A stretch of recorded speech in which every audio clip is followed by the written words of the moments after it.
I would sit in the car for 30 minutes and study before I went into the house. And studying for me means that I would talk out loud about the concepts and then play them back to me. Or I read a section over again and take some notes, so it's just being really honest with yourself and God, giving yourself some grace, man. Gosh, yeah, maybe you're not passing, but maybe it's not 100% your fault, okay?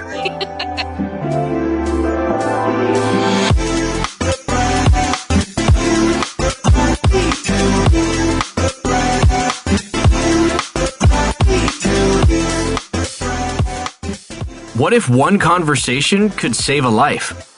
What if one new process or new product could save a patient from surgical harm? Broadcasting from a hospital basement near you, you're listening to the Beyond Clean Canada podcast, the voice of medical device reprocessing, from C to C to C. Each week, we spotlight the people, processes, and products from around the country and the world that are disrupting our profession and helping you fight dirty. Every instrument, every time. Join us as we have the kinds of conversations that matter and give our industry the kind of voice that it deserves. And now it's time to go True North strong and beyond clean. Welcome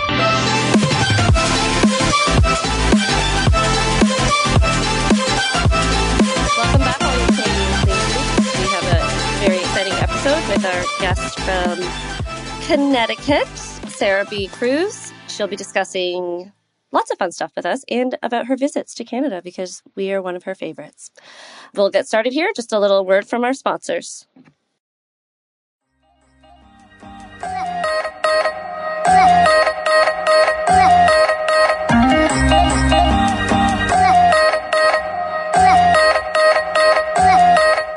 From the studios of Healthcare HQ, you're listening to Beyond Clean Canada, the voice of sterile processing from C to C to C.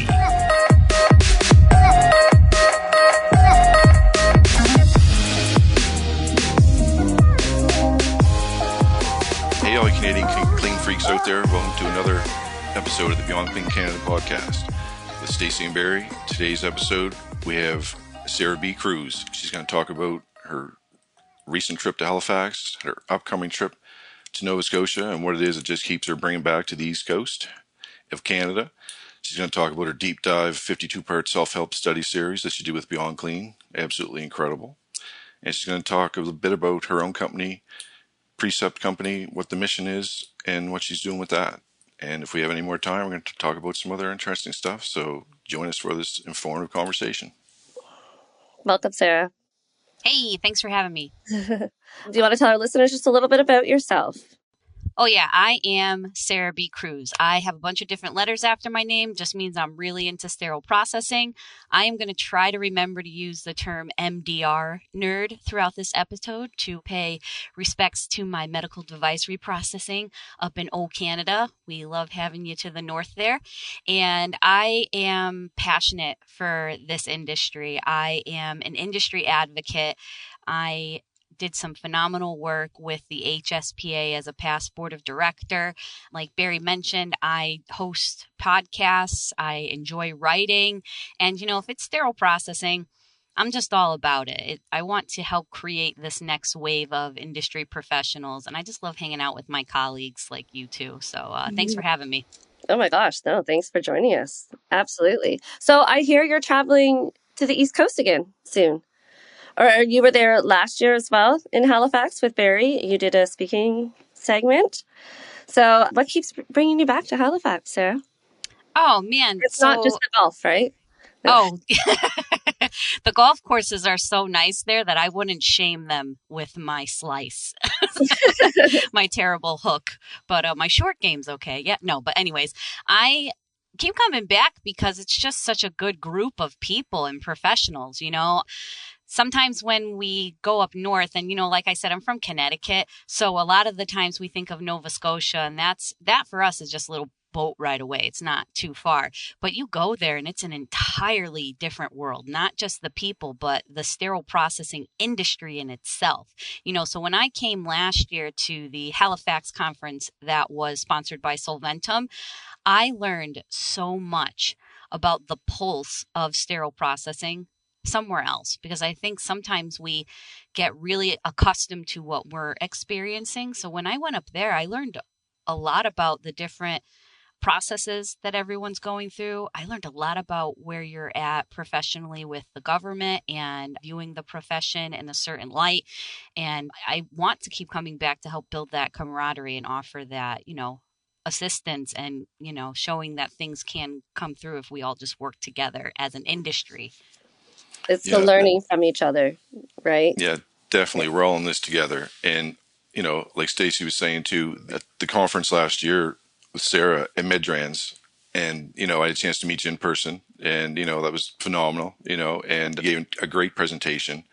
And what I noticed first and foremost, Sarah, with you as a speaker, you have such a unique style, and you're not up there reading off the screen. You're very engaging. You're moving around through the crowd, through the aisles. You're asking questions. You're handing out pre-treat or precept company swag too, you know what I mean, for answering questions, and just, I've never seen an audience that engaged with a speaker, because like I said, you're just energetic, and you're factual and entertaining at the same time. You know what I mean? So you're making it fun. And like I said, it was really cool to be a part of that experience when you were in Halifax. I really appreciate that. And it was, listen, it's so cool. Listen, listeners, it's so cool when you get to meet someone from online in person. And, I always make the joke, I look just like my LinkedIn profile, and I put a circle around my head. I think I might just start walking around with the circle taped to the back of my shirt. But listen, it's just so cool being able to make that connection. And then you're like, you're just like you were online. And I appreciate the comments about the presentation style, because I think in the field we get spoken to a lot, right? Whether it's in the manager's office. Yeah, right? Whether it's in the manager's office or it's on the floor, we're being spoken to a lot. So I don't want to speak to sterile processing. I want to have a conversation with sterile processing. I want to be able to give actionable steps that they can go home with. We're done talking about philosophy in sterile processing. It's no longer what it should be and how we should do it. It's, this is what's going on. This is how you can do it. Let's do this together. I appreciate that you picked up on that. That means it's working. Oh, definitely. And what I really loved about it too was, a couple times during your presentation, you told people straight up, there's no pressure to take on your or whatever you're chanting from the soapbox, and you said it a couple of times, and if you don't jive with it, you can take it right to the end of the curb and throw it in the garbage. And I really love that, because too, if you want to take it. If you don't. Exactly right. And there was no pressure, but I think you really brought more people in with that statement. You know what I mean? Because of who you are and how you do it. Do this, do this, do this. And honestly, listeners, if you could see Sarah right now, I know you can't. She's just a beautiful human with a great smile on her face right now. Thanks. I'm in my office. I have some decorations from my office mates' children. Mm-hmm. Right? She's getting so good. I'm so proud of her. Now, speaking of Halifax, Sarah, you'll be heading back out there this coming September for the Medrans conference? Yes, I am so excited. Yes. And the last time I was here, I even got to see a facility. I'm going to see if I can see another facility, just because I know you have so many different healthcare systems just on this little island, right? But just seeing the footprint for some of these facilities, oh man, it made me so jealous. Some of these assembly areas were as big as my entire department. And I was my goodness. Someone gets it. Stacey is coming to Bridgewater for the Medrans conference as well. Yes, so we will all be out there repping Beyond Clean Canada. That's right. So maybe we're do a actually tour. Starting to travel a little bit more now that we are more established. So Barry's going to be coming to Ontario in September, right after, actually, in September. Woo-hoo. And then, we'll be Super excited. Absolutely. All right, let's see here. So I'll get to meet another person that I met online. in person. Yeah, in the flesh. Yeah, in the flesh. And I think we should just take a second to recognize the board that is working so diligently to put this conference on. You know, it's all volunteer. I don't like to say it's like, you know, thankless work, because you can tell the people that attend. And this group is so, you know, close knit. And the only reason why I went last year and I'm coming back this time was because, you know, a couple individuals on that board wanted to take a chance on me, and we had never met in person. So that just goes to show that, you know, if you put yourself out there, you're going to find your people that resonate with you or want to have those discussions. And they work really hard every year. So big shout out and thank you to them. Actually, we had them on season 1, correct, Barry?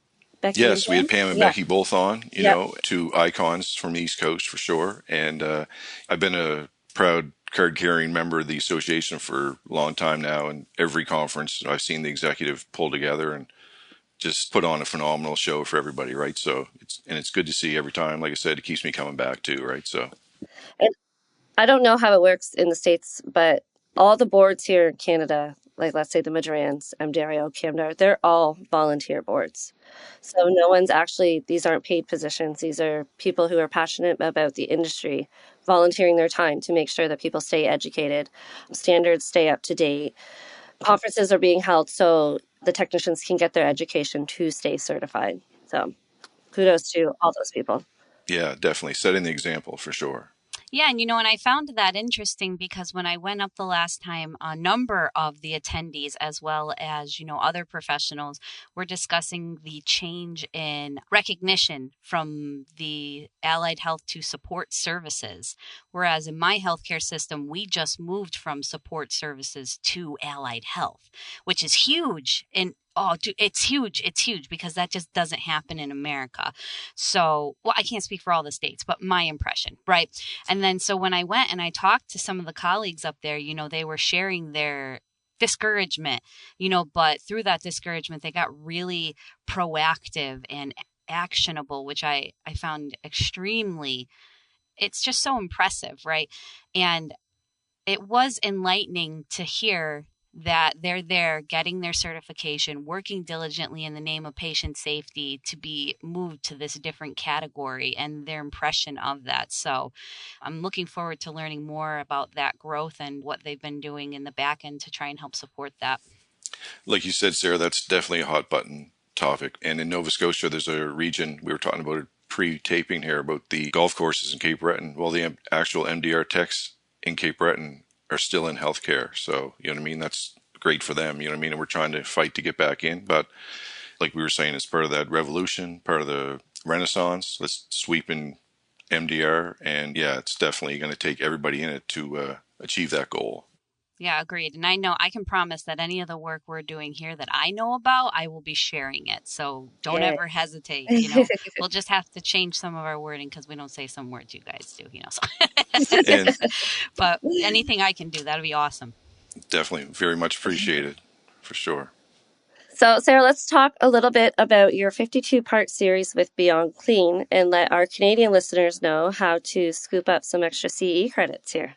Yeah, so I had an amazing opportunity to host a podcast series, my very first, and with who other than the Beyond Clean Network. Like, that's hitting it out of the park when it's your very first one. Am I right?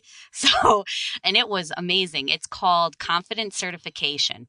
And I remember when we were all sitting around and we're talking about what the intention is for this podcast. And a lot of it was to provide insight on the exam. Quite literally, what type of information should people study? What type of format is there? You know, everything that everybody's anxious about, we wanted to cover in this series. But it was important for me to not just create this podcast series about reading the book. Right, because I think there's so many modalities out there that you can achieve that with. So when we were discussing a little bit more about the meat and potatoes, it kind of evolved to this: how can we build confidence that impacts your ability to get certified. So the entire format of the show is actively addressing the issues we have with taking tests. What's your study style? How do you prefer to learn? Do you have limitations with testing? I personally suffer from test anxiety and I have ADHD, so those are all things that make it very difficult for me to test. It took me 4 tries to get certified, and not like, it was like 1, 2, 3, and then I got it on the 4th. So this was a huge passion project of mine, and we have a ton of guest hosts that come on. We even have, people from the various communities as far as autism, attention deficit disorder, dyslexia. So, not just addressing that maybe you're not passing the test because you're not studying hard enough, but maybe it's because you're not doing it in the way that works best for you, with all the cool terminology in the episode. So yeah, it was amazing. Huge passion project. Loved it. Yeah, That is awesome. hats off to you, Sarah, for sure, because that was absolutely amazing series. I know Stacey and I talked about it previously. I know I listened to a couple of the episodes, and what I picked up on too was I think people can learn for the first time what kind or what type of learner they are through this and through you.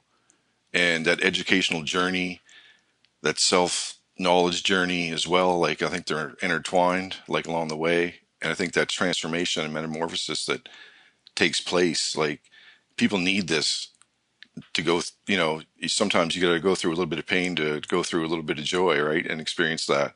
But I think it's really cool to experience it, the metamorphosis, like I said, because I have a couple different times. Story too. Yes. And also cool to see that happen in others. Mm-hmm. That growth. I agree, Barry. And it's because we have this mindset that, well, I'm not passing the test because I'm not good enough, right? And like, let's be real. If you don't study for the test, yeah, you're the problem. Like, let's just be honest here, right? I can't help you with that. But if you take that moment for an honest assessment, and maybe it's not just you. You know what I mean? Maybe you're doing it the way that everybody's telling you to do it, and it just isn't how you need to do it. And you haven't stopped and take that moment to really reflect on yourself and give yourself what you need. And then, even some of our episodes talk about, who has your back, right? Or financially, how are you going to afford this? Because we can't take time off from work to study for our tests. There was one point that I knew that if I left my car to go inside the house, I would not study. So when I got home from work, I would sit in the car for 30 minutes and study before I went into the house. And studying for me means that I would talk out loud about the concepts and then play them back to me. Or I read a section over again and take some notes, so it's just being really honest with yourself and giving yourself some grace, man. Gosh, yeah, maybe you're not passing, but maybe it's not 100% your fault. Okay. No, it's just the way that you learn. Like I have a daughter, and she's the same way. She is obviously a brilliant human, but she's auditory visual. So she learns better by being taught verbally than reading, and she doesn't absorb. So it's just the different ways. And I think that's so great with our industry, especially when it comes to the schooling with the clinical portion. Because if you were confused during the literature part, you're going to come on to do your clinical hours and hold those instruments and learn. So, but then back to the financial part too, it's also a struggle. I've had some people come through, take the course, and then they say like, well, how am I supposed to take a month off work to do my clinical and not be paid? So it's a catch-22, I guess. And then you have some people switching and working afternoon shifts to get their clinicals in during the day. But again, I promise them all it will be worth it in the end. Yeah, exactly. And, I think that is also like a sensitive subject too, right? Because life goes on, even when we're trying to have revolutionary moments for ourselves, like we are ready. We're at that point, we're like, we're going to do something different. Life is still happening around you. You still have to pay your electric bill, right? Yeah. And I think it feeds into that whole, we're literally asking people to read a book and understand concepts when we as a profession are hands-on profession, right? Learning daily, every day we learn something new.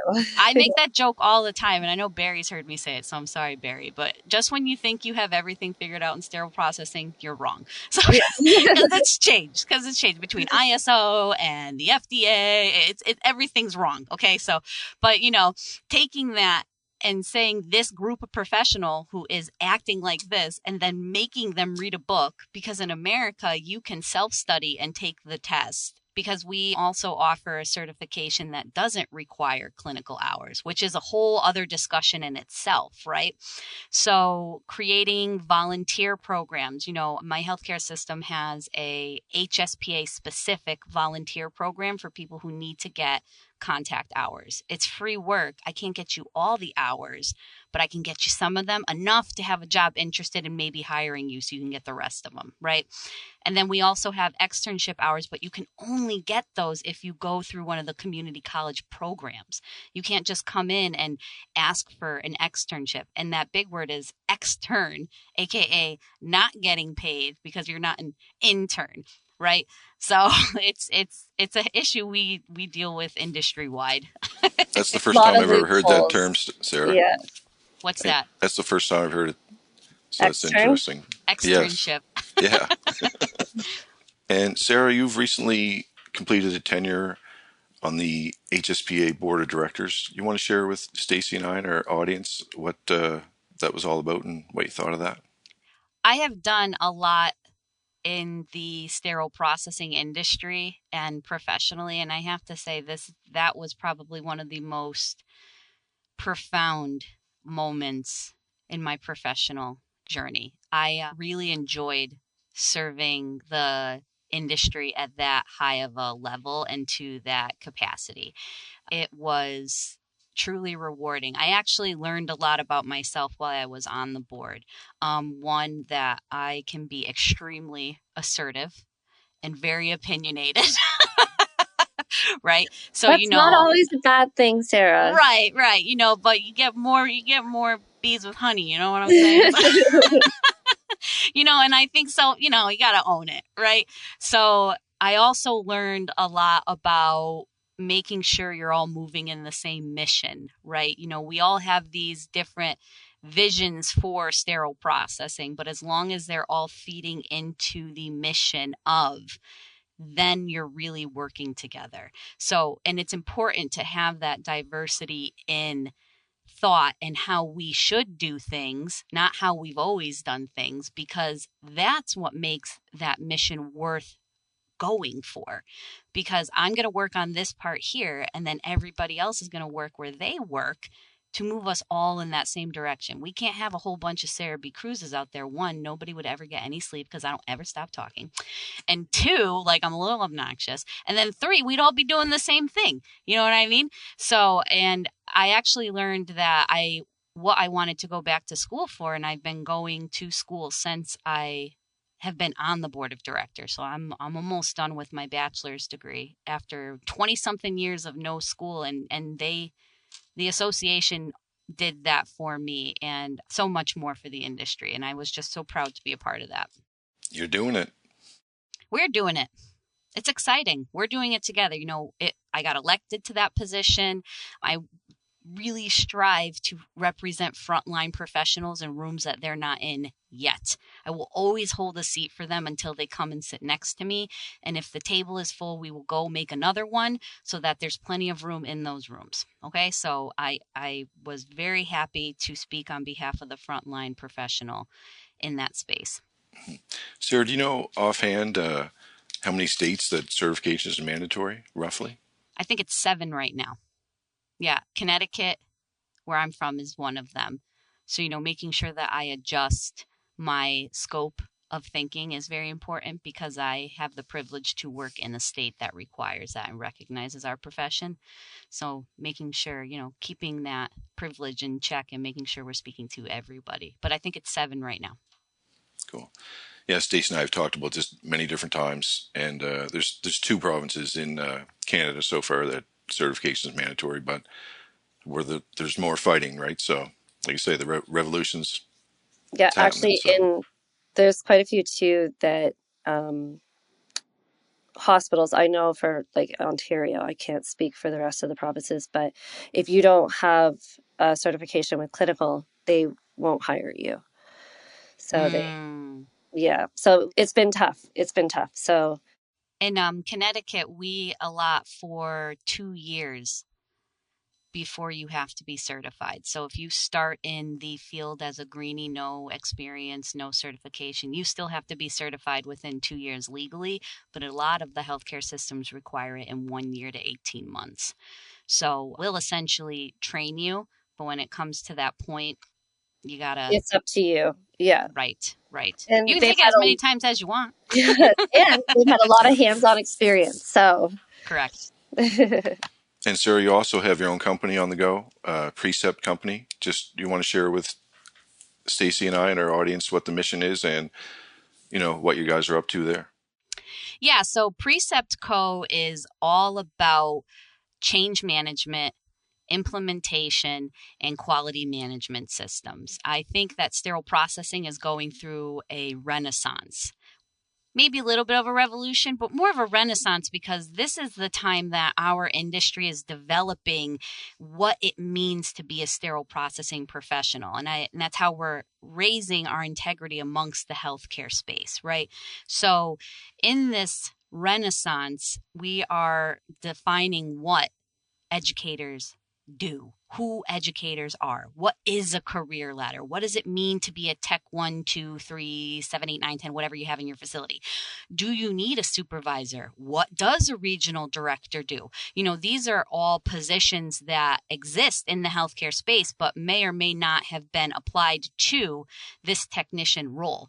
But as sterile processing evolves, it's becoming less of a technician role and becoming more of a profession, because the technical part of it is becoming less blue-collared, in my opinion, and more technologically advanced. You have to understand how to use electronic tracking system, loaner tracking systems. You have to be able to read data, quantify data, look for trends, roll things out successfully, create process improvement. When this first came out, you did A, B, C, D. Make sure it doesn't get holes along the way. And I'm not trying to break that down or anything, but as the industry evolves, the technicians, the professionals are evolving. And that's what Precept speaks to. I want to help educators be educators. I want to create the onboarding necessary to move someone from a really great tech to the educator. I want to help auditors that come in and do a great job auditing a facility, telling you what you need to improve upon, but they can't stay long enough to help you implement it. I will help you do that. I will create these change management systems and really building what it means to have a quality program in sterile processing. It's more than just a defect check sheet, and it's more than just going up and down the aisles for checking locks. Sarah, what happened to pre-treat CSS? So pre-treat CSS is still very much around offering motivation, inspiration, and whatever you need to onboard into your career. But the business model for that, I couldn't monetize mentorship. There was a part of me that I couldn't do that. And I didn't want to do that. So I still hang out. We're doing the mentorship. We're still coaching. You can still get career-driven conversations with me. Just shoot me a message on LinkedIn. We'll get to it. I got a lot of friends out there. And you're willing to help. Oh, yeah, 100%. 100%. Yeah. Is that the easiest way for our listeners to get in contact with you, is through LinkedIn, Sarah? Oh, yeah. And if you're not on LinkedIn yet, why not? I agree. Not to sound like our friend Hank here, but you gotta get on social media, because as the industry is growing, you have to keep up with where the conversation's happening, okay? And these Facebook rooms are very active. LinkedIn is booming with that next potential opportunity and that new technology coming out. And if you don't have a LinkedIn profile, that's cool. Make one. You can connect with me. I know Barry and Stacey will both connect with you. So you already have 3 connections. When people tell me they don't have LinkedIn, I'm like, why? Like, okay, even if you don't want to pay for the premium, it's a free platform to connect with so many people. Mm-hmm. Like, yeah, you're crazy. very useful. Yeah. And there's so many episodes on how to navigate LinkedIn and being Yes. a corporate professional. I think even like Beyond Clean did one. So there's so many ways for you to leverage your knowledge, abilities, and it's more than just using it to look for a job. It's to create that next version of yourself. And I think LinkedIn I'd love to be a part of that. Yeah. I was going to say, I think LinkedIn even offers like little classes every once in a while too. Okay. Yeah. Beautiful. Barry, go ahead. Sarah, thank you so much for joining Stacey and I on this episode of the Beyond Clean Canada podcast. We wish you all the best in the future with all your companies and all your endeavors. You're awesome for the industry. Keep advocating, bud. Thank you. And we Yeah, definitely. And we look so forward to seeing you in Halifax in September. Oh, I cannot wait to come back to old Canada. It's going to be such a good time. And, let's keep working on this together. Let's create this renaissance and revolution in sterile processing. And I will keep working as long as they are right along with me.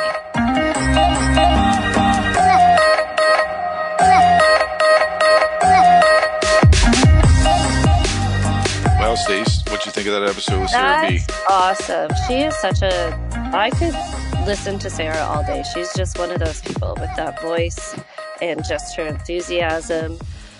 She's great. I honestly can't wait to meet her in person this coming September.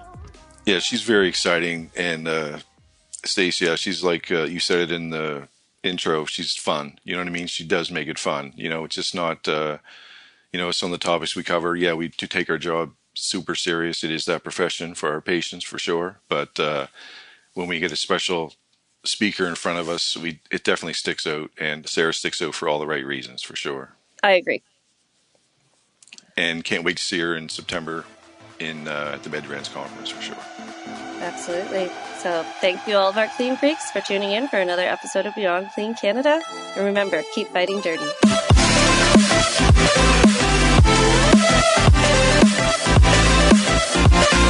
Thanks for listening to this episode of Beyond Clean Canada, your source for MDR content, education, and inspiration. If you enjoyed this conversation, we'd love to hear from you on the BCCA LinkedIn or Facebook page, or anywhere podcasts are heard. Make sure to give us a 5-star rating on your favorite app.